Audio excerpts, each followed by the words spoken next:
கள்ளக்குறிச்சியை தனி மாவட்டமாக பிரித்து அறிவித்திருக்கிறார் முதலமைச்சர் எடப்பாடி பழனிசாமி. விழுப்புரம் மாவட்டத்திலிருந்து பிரிக்கப்பட்டு தற்போது கள்ளக்குறிச்சி புதிய மாவட்டமாக அறிவிக்கப்பட்டிருக்கிறது. கூடுதல் விவரங்களை எமது செய்தியாளர் யாதவ் பிரகாஷிடம் கேட்கலாம். யாதவ் பிரகாஷ், கூடுதல் விவரங்களை பதிவு பண்ணுங்க. வணக்கம் மும்தாஜ். தற்போதைய செய்தி, சட்டப்பேரவையில சற்று சில மணித்துளிகளுக்கு முன்பு தமிழகத்துல விழுப்புரம் மாவட்டத்தை இரண்டாக பிரித்து கள்ளக்குறிச்சியை தலைமையிடமாக கொண்டு புதிய மாவட்டம் உருவாக்கப்படும் என முதலமைச்சர் திரு எடப்பாடி பழனிசாமி அறிவித்திருக்கிறார்.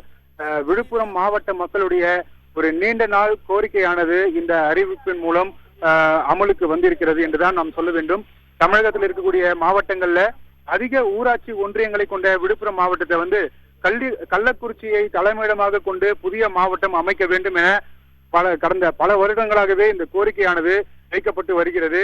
இந்த மாவட்டத்தை பொறுத்த வரைக்கும் ஒரு பெரிய மாவட்டமாக இருக்கிறது. கிட்டத்தட்ட 35 லட்சத்துக்கும் மேற்பட்ட பொதுமக்களுடைய அந்த மக்கள் தொகை கொண்ட ஒரு மாவட்டமாக இருக்கிறது. இந்த விழுப்புரம் மாவட்டத்தை பொறுத்த வரைக்கும் 4 வருவாய் கோட்டங்கள், 9 தாலுகா, 3 நகராட்சி, 14 பேரூராட்சி, 22 ஊராட்சி ஒன்றியங்கள், 1099 ஊராட்சிகள் இந்த விழுப்புரம் மாவட்டத்துல அமைந்திருக்கிறது.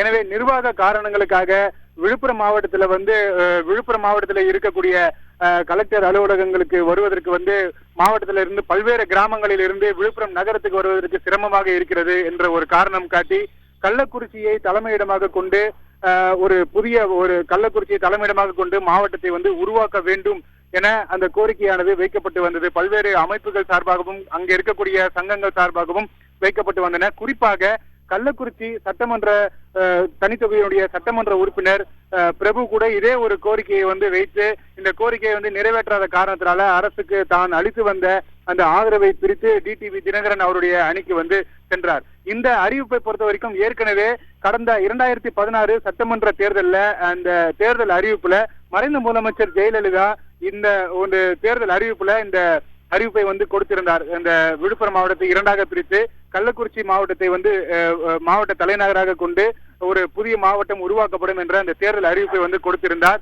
இந்த அறிவிப்பு எப்போது செயல்படுத்தப்படும் என்ற ஒரு எதிர்பார்ப்பு விழுப்புரம் மாவட்ட மக்களிடையே இருந்து வந்தது.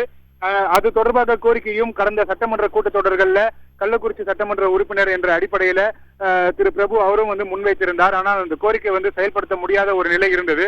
இந்த நிலையில இன்று சட்டப்பேரவையில முதலமைச்சர் திரு எடப்பாடி பழனிசாமி இந்த அறிவிப்பை கொடுத்திருக்கிறார். விழுப்புரம் மாவட்டத்தை பொறுத்த வரைக்கும் 11 சட்டமன்ற தொகுதிகள் இருக்கின்றன. செஞ்சி, மயிலம், திண்டிவனம், வானூர், விழுப்புரம், விக்கிராவண்டி, உளுந்தூர்பேட்டை, திருக்கோவிலூர், ரிஷிவந்தயம், சங்கராபுரம், கள்ளக்குறிச்சி என இந்த 11 தொகுதிகள் இருக்கின்றன. இந்த 11 தொகுதிகள்ல கள்ளக்குறிச்சியை தலைமையிடமாக கொண்டு இந்த புதிய மாவட்டமானது உருவாக்கப்படும் என தெரிவிக்கப்பட்டிருக்கிறது. கள்ளக்குறிச்சியை பொறுத்த வரைக்கும் இந்த புதிய மாவட்டம் உருவாக்குகின்ற அந்த பட்சத்துல அந்த மாவட்ட தலைநகர் என்ற அடிப்படையில கள்ளக்குறிச்சிக்கு ஒரு முக்கியத்துவம் பெற இருக்கிறது. பல்வேறு வசதிகள், தொழில் சார்ந்த வசதிகள், மருத்துவம், வேலை வாய்ப்பு உள்ளிட்ட அந்த வசதிகள் கிடைக்கப்பெறும் என்று இதையெல்லாம் காரணம் காட்டி இதை அமைத்து தர வேண்டும் என்ற அந்த கோரிக்கைகள் வரப்பட்டிருந்தன. தற்போது இந்த அறிவிப்பானது கொடுக்கப்பட்டிருக்கிறது. இனி வரும் நாட்கள்ல இந்த கள்ளக்குறிச்சி மாவட்டத்துக்கு எந்தெந்த கிராமங்களை இணைப்பது, எந்தெந்த தொகுதிகளை கள்ளக்குறிச்சி அந்த மாவட்டத்துக்குள் சேர்ப்பது உள்ளிட்ட அந்த விவகாரங்கள் எல்லாம் ஆலோசித்து அதற்கான அந்த முடிவுகள் எடுக்கப்படும் என தற்போதைக்கு தெரிவிக்கப்பட்டிருக்கிறது.